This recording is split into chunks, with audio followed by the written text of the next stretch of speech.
नमस्कार. परभणी जिल्हा वकील संघाद्वारा आयोजित वकिलीची यशोगाथा या कार्यक्रमामध्ये आपलं स्वागत. आज आपण ज्यांची यशोगाथा ऐकून घेणार आहोत ते म्हणजे परभणी जिल्हा वकील संघातील ज्येष्ठ विधिज्ञ ॲडव्होकेट सुंदरराव रामरावजी दैठणकर. सर नमस्कार आणि नमस्कार. नमस्कार. सर्वप्रथम आपण दैठणकर साहेबांनी वकिली व्यवसाय का निवडला याविषयी जाणून घेऊया. सर, वकिली क्षेत्रामध्ये येण्याकरता आपल्याला काय कारणीभूत होतं? वकिली क्षेत्रात येण्याकरता म्हणजे माझे वडील प्रेरणादायी आहेत. कारण त्यांनी ज्यावेळेस परभणीला कामानिमित्त परभणीला यायचे आणि अनेक वकिलांशी त्यांचा संपर्क होता. त्याचं कारण असं त्यांची स्वतःची होल्डिंग जी होती 54 एकर, आणि त्यामुळे त्यांना कुळ खाली त्यांची जमीन जाऊ लागली आणि त्यामुळे त्यांना वकिलाला भेटणं जरुरी होतं. त्यातून त्यांना जे अनुभव आले त्या अनुभवातून त्यांनी असं ठरवलं की मी वकील व्हावं. वास्तविक मी ॲग्रिकल्चर कॉलेजला माझं ॲडमिशन झालेलं असताना त्यांनी मला परत आर्ट्सला ॲडमिशन घ्यायला लावलं. कारण त्यांना असं वाटलं की ॲग्रिकल्चर पदवीधर झाला तर हा पुन्हा वकिली करणार नाही किंवा वकिली क्षेत्रात जाणार नाही. तर त्यांचा अतिशय आग्रह असल्यामुळं केवळ ह्या क्षेत्रामध्ये मी आलो. वास्तविक माझ्या घरामध्ये मला कुठली पार्श्वभूमी नाही, माझे कोणी चुलते मामा कोणीही वकील नव्हतं. केवळ आमच्या घरातून मी स्वतः वकील झालो, केवळ वडिलांच्या इच्छेखातर. बरं, त्यानंतर आता वकिली व्यवसाय निवडलात, यानंतर सुरुवातीचा काळ आपण कोणाकडे ज्युनियरशिप केली आणि आपल्या कनिष्ठ वकील म्हणून काम करत असताना त्या काळातले काय अनुभव होते? 1968मध्ये मी वकिली LLB पास झालो. त्यानंतर माझं एनरोलमेंट झालं आणि मी त्यावेळेस त्या परभणीमधले नारायणराव पुंडुळकर हे ज्येष्ठ विधिज्ञ ज्यांचं दिवाणीमध्ये नाव होतं त्यांच्याकडे मी ज्युनियरशिप करता राहिलो. जवळपास 1972पर्यंत मी त्यांच्याकडे काम केलं.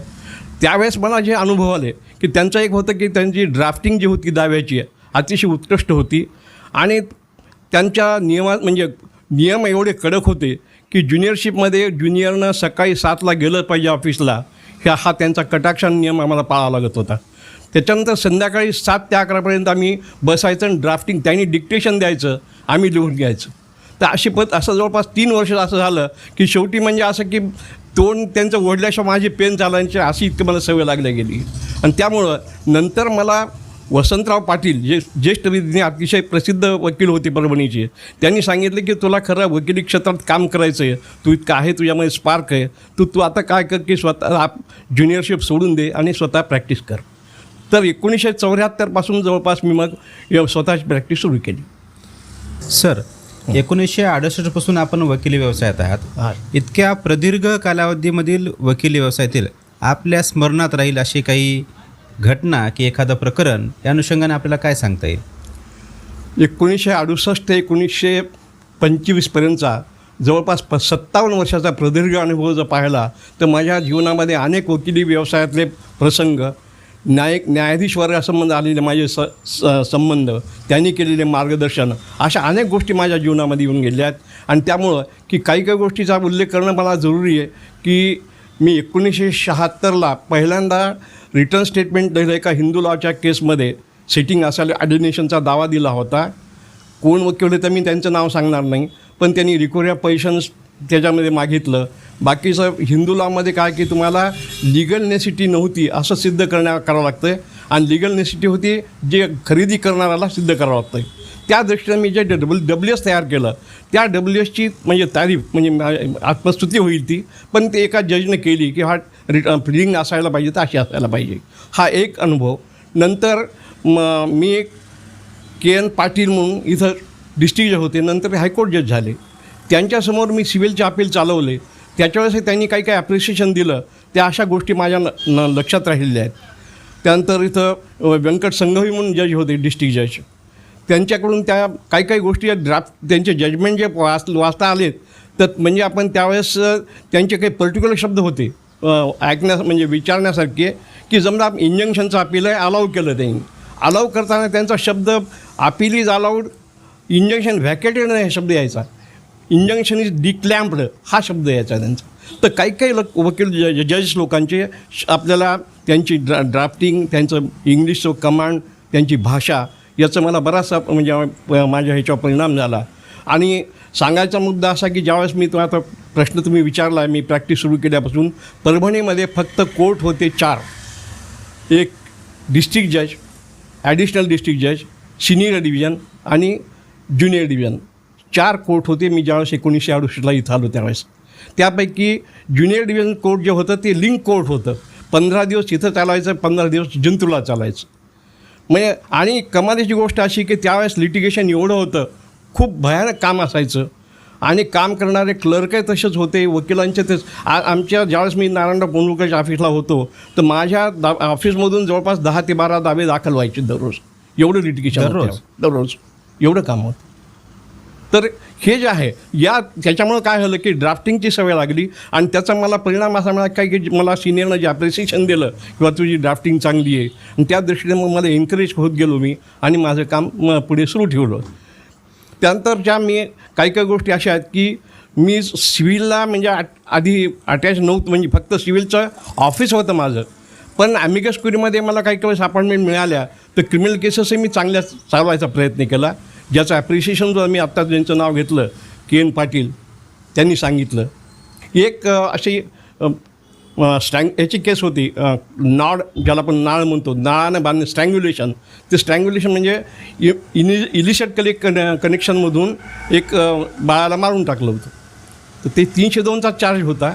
आणि त्याच्यामध्ये त्या बाईकडून माझी अपॉइंटमेंट झाली आणि तिचा जो पॅरामर होता तिचे वकील होते छत्रपती साहेब.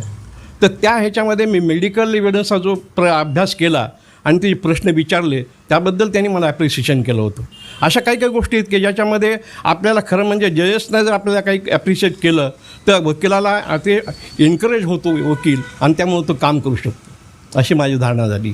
दिवाणी न्यायालयात तर आपण काम केलंच सर, पण या व्यतिरिक्त आपलं जे प्रसिद्धी एक नाव झालं त्याच्यामध्ये धर्मादाय कार्यालय याच्याबाबत देखील मोठी भूमिका राहिलेली आहे. तर धर्मादाय कार्यालयामध्ये काम करत असताना कोणत्या बाबी एक नवीन वकील जे आपल्या माध्यमातून वकील संघात आहेत त्यांना आपल्यामार्फत काय सांगता येईल की धर्मादाय कार्यालयामध्ये काम करत असताना आपण कोणत्या बाबीची अधिक काळजी घेतली पाहिजे? तुम्ही हा प्रश्न विचारला. धर्मादायकता मी 1900 नंतर मी काम सुरू केलं. एक्सक्लुझिव्हली काम माझ्याकडे फक्त गंगाधरराव औंढेकर चाळीसचे वकील, सिनियर वकील त्यांनी माझ्याकडे दिलं होतं. पण त्यापूर्वी त्याच्या आधी माझा जे जास्त कामाचं लिटिगेशन म्हणजे माझा लोड होता तो हैदराबाद रेंट कंट्रोल ॲक्ट, त्यानंतर Hyderabad tenancy act, ceiling act याच्यामध्ये अतिशय काम केलं मी.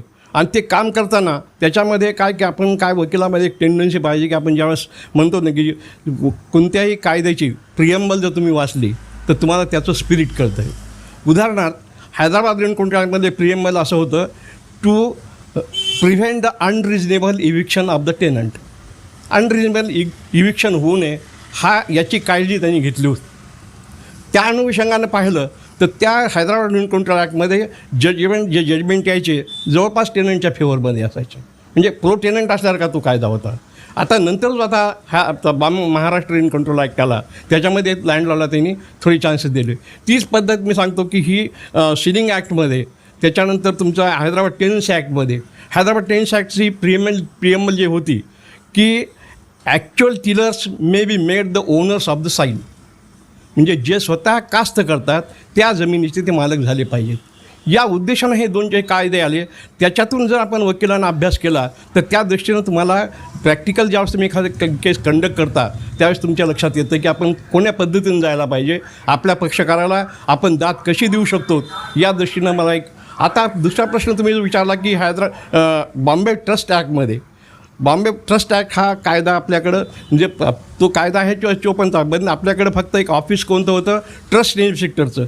त्याची ड्युटी काय होती, त्यांना फक्त जेवढ्या रिलिजियस ट्रस्ट असतील किंवा एज्युकेशन ट्रस्ट असतील त्याची नोंदणी झालेली आहे का याची चौकशी करायची आणि त्याप्रमाणे त्यांनी असिस्टंट चार्जकडं औरंगाबादला हे रिपोर्ट पाठवायचा. गंमत अशी झाली की त्यावेळेस नेमकं वसमतला तिन्ही मठ म्हणून एक रिलिजियस ट्रस्ट होता आणि त्यांची प्रॉपर्टी वगैरे बरीच होती, तर त्याची ते रजिस्ट्रेशन झालं नव्हतं म्हणून त्यांच्याबद्दल शोकॉज नोटीस देण्यात आली. आणि त्यानंतर मग ते मॅटर माझ्याकडं औंढेकर साहेबांनी रेफर केलं आणि मी त्याप्रमाणे ते मग चालवायला सुरुवात केली. या ॲक्टमध्ये सगळ्यात आपल्याला विचारसरण्या करण्यासारखी गोष्ट आहे, हा ॲक्ट आहे पूर्ण 84 सेक्शनचा. त्यामुळं तुम्हाला खरं म्हणजे त्याच्याकडं चांगलं म्हणजे लिटिगेशन आता तर इतकं वाढलं आहे त्याचं, पूर्वी नव्हतं. त्याचं कारण असं आहे की आता ज्या एज्युकेशन संस्था झाल्या त्यामध्ये प्रत्येकाला असं वाटतं की मी त्याच्यामध्ये ऑफिस बिरर असावं. आणि सुरुवातीचा काळ असा होता त्या संस्थेला गव्हर्नमेंटच्या ग्रँट यायच्या आणि ग्रँट आल्यानंतर मग ते आता बाकीच्या गोष्टी न बोलण्यासारख्या असतात. तर त्याच्यामुळे ते लिटिगेशन वाढत गेलं. आणि वाढताना मग आता वकिलांना तुम्ही आता मला प्रश्न विचारला की नेमकं त्याच्यामध्ये काय, तर त्यातले सगळ्यात महत्त्वाचे मुद्दे जे आहेत, सेक्शन 22 जो आहे तो चेंज रिपोर्ट, की ज्यावेळेस कार्यकारिणीमध्ये बदल होतो तो इतक्या त्या पिरियडमध्ये तुम्ही दाखल करायला पाहिजे. तो जो दिलेला बदल आहे, जो चेंज आहे तो लिगल आणि व्हॅलिड आहे का नाही हे ठरवायचं काम असिस्टंट चार्टर्ड कमिशनरचं. आणि असे अनेक प्रकारे मग त्याचं मग ऑडिट असेल, त्यानंतर तुमचं रजिस्ट्रेशन कंपल्सरी काय, त्याचं प्रोसिजर काय, अशा अनेक त्या बाबी त्या ट्रस्ट ॲक्टमध्ये आहेत. आणि त्या दृष्टीने मला असं वाटतं की मी जवळपास 60% काम त्यावेळेस माझ्याकडे अकोमोडेट झालं होतं. आणि ते काम नंतर मी 2010ला लास्ट केस संपवून आता माझा मुलगा ते काम पाहतो. सध्याच्या आपण आता म्हणजे 1968चा काळ म्हणजे black and white to colour आणि आता कलर टू AI, या प्रदीर्घ कालावधीमध्ये वकिली क्षेत्रातील बदल, तेव्हाची आव्हाने आणि आज रोजी ज्युनियरसमोर असलेली आव्हाने, याकडे आपण कसं पाहता? अतिशय चांगला प्रश्न विचारला तुम्ही. माझ्यासमोर जे वकील व्यवसायात बदल झाले, सुरुवातीला मी सांगतो प्रोसिजर लॉ जो आहे, सिव्हिल प्रोसिजर कोड 1907चं मी ज्यावेळेस प्रॅक्टिसला त्यावेळेस 1907चं ते कोड होतं. नंतर 1972-75ला अमेंडमेंट झाली आणि लास्ट नंतर 2002मध्ये झाली. या अमेंडमेंट जर तुम्ही पाहिल्या तर हे स्थित्यंतर कसे होत गेले की पहिल्यांदा CPCमध्ये तुम्हाला सेक्शन 9 ज्युरिडिक्शनचा पॉईंट आणि नंतर त्यांनी सेक्शन 9A वाढवलं की ज्युरिडिक्शन जर आलेला असेल, पॉईंट रिलीज झाला असेल तो आधी डिसाईड करावा. हे म्हणजे जे चेंजेस केले त्यांनी. त्याच्यानंतर 148A जे आलं त्याच्यामध्ये कॅव्हेट, की एखादा तुमच्या विरुद्ध इंटिरियम ऑर्डर घेण्याकरता कोणी येत असेल तर ते पुन्हा त्याच्या आपल्या एक्सपार्टी होऊ नये म्हणून एक तुम्ही कॅव्हेट दाखल करायचं. कॅव्हेटची नोटीस गेल्यानंतर कोर्टाचं ड्युटी बाउंड कोर्ट की त्या दोघांना बोलायचं आणि मग दोघाला ऐकल्यानंतर त्यांनी ऑर्डर पास करायला पाहिजे. अशा अनेक म्हणजे सत्यंत झाले. त्याच्यानंतर मग हे सगळ्यात बदल जो झाला, जो मला बरोबर वाटत नाही, की ॲफिडेविटवर तुम्हाला एव्हिडन्स द्यायचा, साक्षीपुरावा. तर खरं म्हणजे काय आहे की ॲफिडेविट एव्हिडन्स देताना वकिलाचं खरं स्किल त्यात नाही. त्याचं कारण असं आहे, पूर्वी आम्हाला एक्झामिन ज्यावेळेस म्हणजे सर तपासणी, उलट तपासणी आणि फेर तपासणी जे आपल्या एव्हिडन्स ॲक्टमध्ये आहे, काय ज्याला काय आपण पुराव्याचा कायदा म्हणतो ती, तर त्याच्यामध्ये सर तपासणी करणं म्हणजे एक्झामिनेशन चीफ करणं अतिशय अवघड गोष्ट होती. कारण एखादा मी समजा माझ्या विटनेसला प्रश्न विचारायलो तर विचारताना एखादं माझ्याकडून असं पॉझिटिव्ह उत्तर म्हणजे त्याच्याकडून असा जर प्रश्न गेला, लिडिंग क्वेश्चन त्याला म्हणायचं आपण, तर अपोजिट पार्टीच्या वकिलाला राईट असायचा की त्यांनी ऑब्जेक्शन घ्यायचं, मग कोर्टाने डिसाईड करायचं आणि तो काय असेल त्याप्रमाणे त्यांनी ओव्हररूल करा की सस्टेन करा असं होतं. हे जे बदल झाले ह्या ॲफिडेविटवर तुम्ही एव्हिडन्स द्यायचा तेवढा आता स्किल तुम्हाला वापरायची गरज नाही वकिलाला. म्हणजे त्यावेळेस माझं असं म्हणणं की वकील हा म्हणजे कारकुनही होता, वकील शिक्षकही होता, वकील चपराशी होता. कारण चपराशी या करता की आपला विटनेस बाहेर थांबलेला त्याला घेऊन यायचं. म्हणजे हे म्हणजे ज्या लोकांक अर्थाने घ्या, म्हणजे त्याच्यामध्ये मी सिरियसली ह्या गोष्टीनं बोलत नाही, पण वकिलाला ज्या ड्युटीज होत्या त्याच्यामध्ये समजा त्याचा विटनेस आलेला आहे, समजा योगानं तिथं कोर्टाचा चपराशी नसेल त्याला आपल्याला वकिलाला बोलावणं लागत होती. ही परिस्थिती होती. CPCचे झालेले स्थित्यंतर ज्या उद्देशाने झाले की स्पीडी डिस्पोजल, लवकर न्याय मिळावा. माझं असं मत आहे की उलटं लवकर न्याय मिळत नाही, उलटं आणून दिरंगाई होतं. याचं कारण असं आहे की तुम्ही आता ऑर्डर 17 जो आहे CPCमधला ॲडजॉर्नमेंटचा, 3 ॲडजॉर्नमेंटच्यावर ॲडजॉर्नमेंट देऊ नयेत असं तरतूद आहे त्याच्यामध्ये.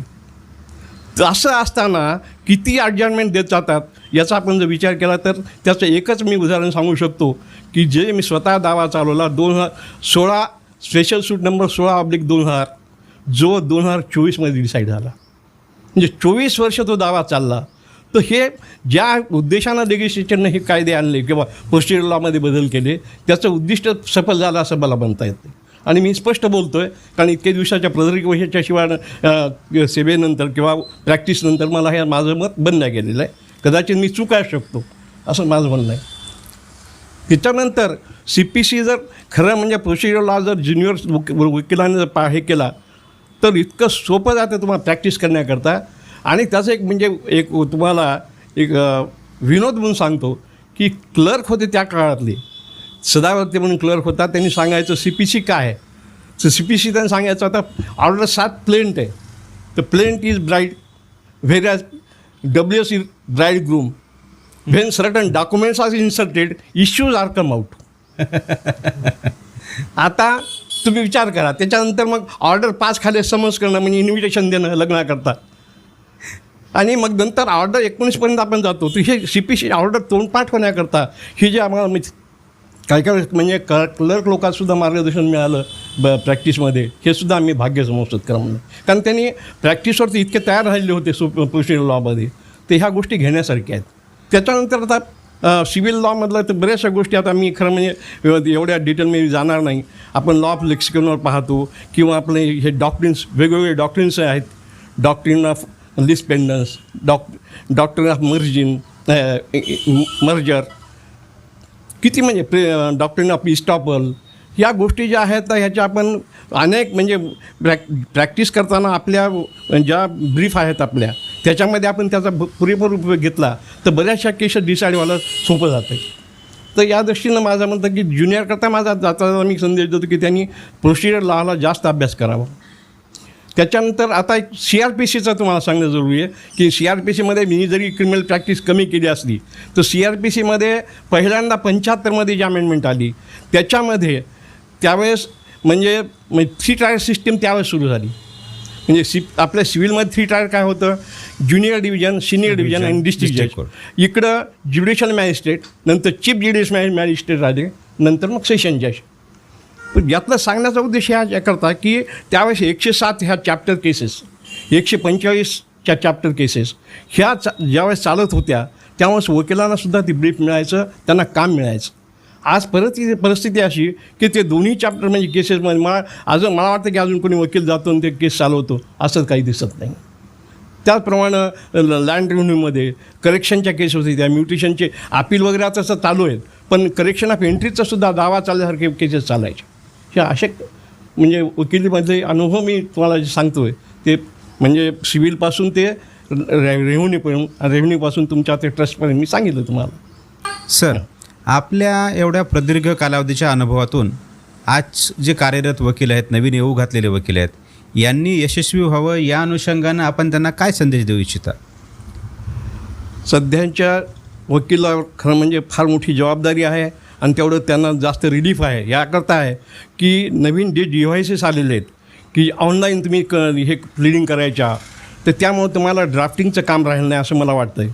पण त्याचबरोबर त्यांना या माझा सिरियसली असं त्यांना सांगणं आहे की तुम्ही स्वतः ड्राफ्ट हातानं तयार करा आणि ड्राफ्ट तयार करून तुम्ही ऑनलाईन नंतर टाकलेला चालतो. त्याचं कारण असं आहे की दावा जर लिहिताना तुम्हाला प्रत्येक ज्या दाव्याच्या गोष्टी असतात की दाव्याचं तुम्हाला सर्वतः अगोदर पाहायला पाहिजे कोण नेसेसरी पार्टीज आहेत, रिलीफ तुम्हाला काय मागायची, लिमिटेशन आहे का नाही, कोण्या ह्याच्याखाली स्पेसिफिक रिलीजचा कोणतं रिलीफ मागतो, या गोष्टीचा जर अभ्यास केला तर सिव्हिलमध्ये चांगल्या वकील होण्याकरता ज्युनियर लोकांना अजूनही चांगला चान्स आहे आणि ज्युनियर त्या दृष्टीने त्यांनी प्रयत्न करायला पाहिजेत. दुसरी गोष्ट माझ्या मतानं त्यांना आमच्यापेक्षा जास्त काम सोपं का झालं की त्यांना म्हणजे लिहायचं कारण नाही. टेक्नॉलॉजी आल्यामुळं काही इव्हन म्हणजे तुमच्याकडे ब्रीफ फाईल सांभाळायची गरज नाही. तुम्ही एखाद्या तुमच्या मोबाईलमध्ये समजा तुमची प्लीडिंग लावल्या, तुमचं काय केस आहे, तर बाकी काही हँडल करायची गरज नाही. तर पण त्याचबरोबर म्हणजे जेवढ्या तुम्हाला सवलती आहेत तेवढ्याच तुमच्या जबाबदारी वाढलेल्या आहेत ह्याचं तुम्ही भान ठेवायला पाहिजे. याचं असं कारण कसं आहे की पूर्वीच्या काळी लोक अनपढ असे होते की 80% लोक आमच्याकडे अंगठा देणारे असायचे, आम्हाला पॅड कंपल्सरी ठेवावं लागत होतं बरोबर, कारण सही करणारे लोकच फार कमी होते. आज साक्षरताचं प्रमाण कमी होतं. आज कसं झालं की लोक साक्षर झालेले आहेत आणि घरात बसून त्यांच्या गावी बसून ते तुमच्या इथं पोर्टलवर त्यांची केसमध्ये काय झालं आहे, कोण वकील साहेब गेले होते का नाही, हे तिथून ते अचूक माहिती काढतात. आणि त्याच्यामुळे जिम्मेदारी ज्युनियर लोकांची जास्त वाढलेली आहे. त्यामुळे त्यांना निष्काळजीपणा करता येणार नाही.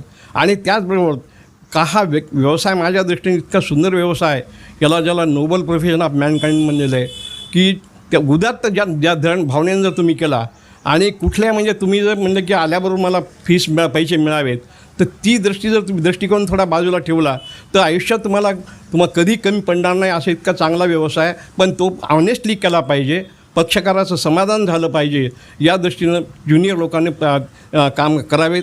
पण आता वास्तविक आता मी बऱ्याचशा गोष्टी बोलण्यासारख्या होत्या, जे पहिले ज्युनियर आणि आता ज्युनियर मी फरक करणार नाही, कारण ते इतकं म्हणजे ज्युनियर जायचा म्हणजे 12 घंटे त्या सिनियरकडे काम करायचा.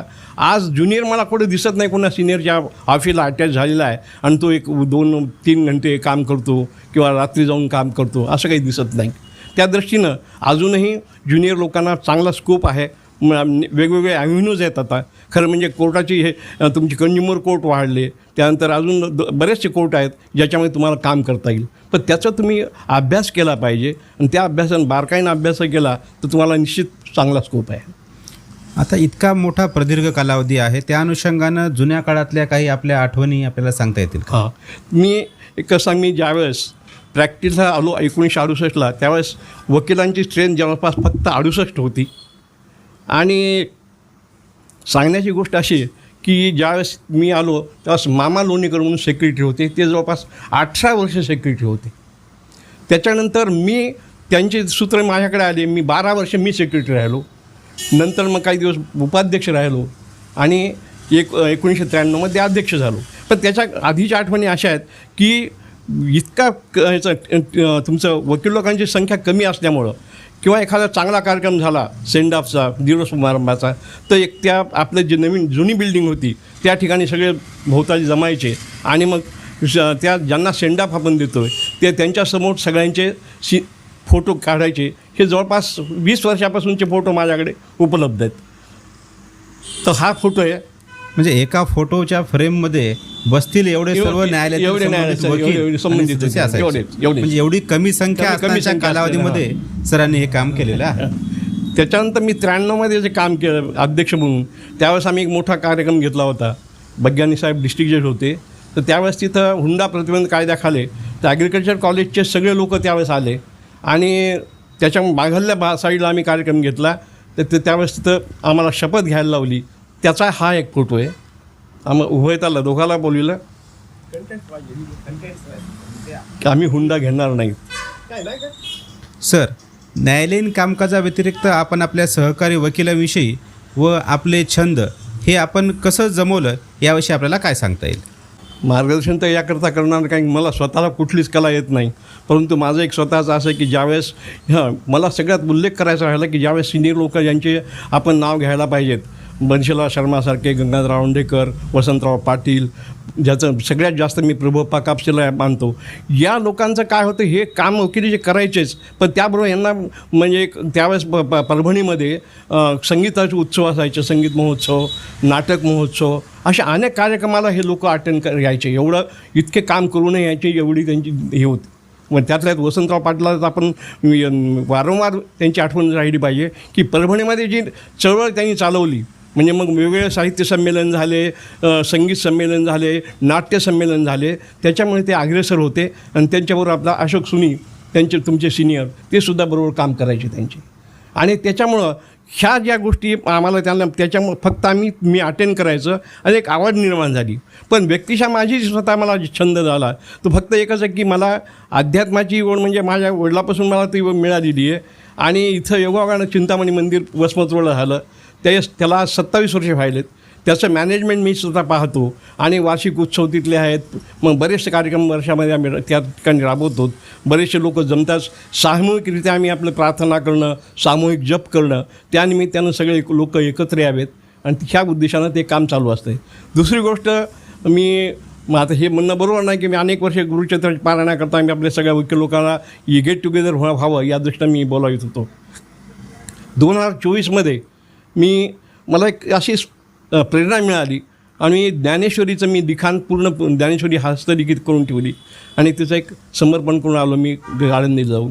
तर हे माझं मी कसं मी श्रद्ध आहे, म्हणजे अंधश्रद्धा नाही, श्रद्धा आहे माझी. श्रद्धा असल्यामुळं काय की माणसाला कसं विचार करण्याचे विवेक जागेवर राहतो आणि ते असणं जरुरी आहे. प्रत्येक माणसाला, इव्हन ज्युनियर वकिलासुद्धा माझं सांगणं हे कसं आहे की तुम्ही सश्रद्ध व्हा, तुम्ही अंधश्रद्ध होऊ नका, पण कोणावर तरी श्रद्धा ठेवा, त्याच्यामुळं तुमच्या जीवनाचं कल्याण होईल. सर, आपण न्यायालयात कामकाज करत असताना आपले सहकारी वकील बांधव किंवा मित्र ज्यांचा प्रभाव राहिला किंवा ज्यांचं आपल्या कामकाजामध्ये सक्रिय योगदान राहिलं, अशा मित्रांविषयी आपल्याला काय सांगता येईल? मला बहुतेक जे सिनियर माझ्या आधीचे सिनियर होते, उदाहरणार्थ गंगाधरराव ओंडेकर, वसंतराव पाटील, बंशीलाल शर्मा, आनंदराव देशपांडे, त्यानंतर तुमच्या नंतर आलेले अशोक सोनी, वास्तविक मला सिनियर नाही ते, पण यांच्यासोबत काम करताना जे काय आनंद, कारण हे लोक अभ्यास करून यायचे आणि यांच्यामुळं मला प्रेरणा मिळाली. प्रेरणा अशी मिळाली की म्हणजे मग वेगवेगळे मग आपण लॉ ऑफ लेक्सिंगचे शब्द वापरायचे. आता मी उदाहरण सांगितलं तुम्हाला की वसंतराव पाटलांनी नेहमी अप्रिशिएट करायचं. ते मी म्हणायचं बाबा, when clouds are casted over the title of the property, तर ते तुम्ही रिलीफ मागेन, हे शब्द अशा काही गोष्टी ज्या होत्या आणि ह्या शब्दप्रयोग करण्याचे मुद्दाम सिनियर लोक करायचे. पण आज ते त्याचा अभाव दिसतो आपल्याला. कोणी याचा अर्थ असा की ते अभ्यास करतात का नाही असं म्हणणं बरोबर होणार नाही. तर या सिनियर लोकांना मला प्रेरणा दिली, सहकारी वकील. त्याच्यानंतर नंतर आलेले, माझ्या मागून आलेले, समजा बाजाराव भोसले असतील, त्यानंतर तुमचं साहेबराव आडकिने असतील, हे लोक अभ्यासू आहेत एवढं आपल्याला सांगावं लागेल. कारण त्यांचा आदर्श तरी या ज्युनियर लोकांनी घ्यायला पाहिजे. दुसरी गोष्ट, तुम्ही सांगितल्याप्रमाणे सहकारी जे त्यांना सहकारी म्हणता येणार नाही, कारण ते माझ्या आधी आलेले होते. आता उदाहरणार्थ DB नांदापूरकर आज जरी प्रॅक्टिसला येत नाहीत, तर नांदापूरकरसुद्धा आपण एक प्रेरणा घेण्यासारखी आहे. त्याने मी दावा एक चालवला होता, तो हिंदुलाचाच होता. इतका सुंदर दावा त्यांनी ड्राफ्ट केला होता आणि डिफेन्स मी त्याप्रमाणे केला. योगामुळे तो मेरिटवर जो दावा डिसमिस झाला, तो गोष्ट वेगळी. पण त्यांनी जे अभ्यास केला, त्यांनी सायटेशन दिले, तर ही लोक मला कसं वाटतं की हे आयडॉल म्हणण्यापेक्षा यांच्या जीवनामध्ये आपल्याला त्यांच्या एक दखल घेण्यासारखे वकील लोक होते. आणि त्यामुळं मला वाटतं की त्याच्या पिढीनं ह्या सिनियर लोकांचं थोडं, जरी आता तुम्हाला उपलब्ध नसले तर त्यांच्या काही चांगल्या गोष्टी तुम्ही त्या नेमके तुमच्या आचरणात आणायला पाहिजेत, असे माझी एक सगळ्यांना कळकळीची विनंती. हे होते ॲडव्होकेट सुंदररावजी कुलकर्णी साहेब, ज्यांचा प्रदीर्घ असा अनुभव आपणा सर्वांसाठीच नक्कीच प्रेरणादायी आणि अधिक माहिती देणार आहे. कारण वकील संघात इतका ज्येष्ठ सदस्य अतिशय दुर्मिळ आहेत.